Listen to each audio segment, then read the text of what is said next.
When you get older and you get the responsibilities, you don't have a lot of time to go have some fun. We're good.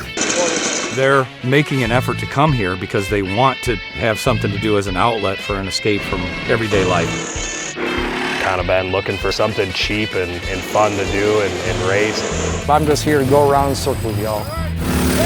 I'm here to drink beer and not finish last. I know I'll be competitive, without a doubt. Dude, what the fuck am I gonna do? We've seen what you do. Keep going, go, go, go! It's your driver's game right here. You just gotta find yourself, a nice little gap and try to take it. Why are you fucking trash? Man, that was hard racing right there. Everybody going everywhere. That's fucking dirty racing is what that is.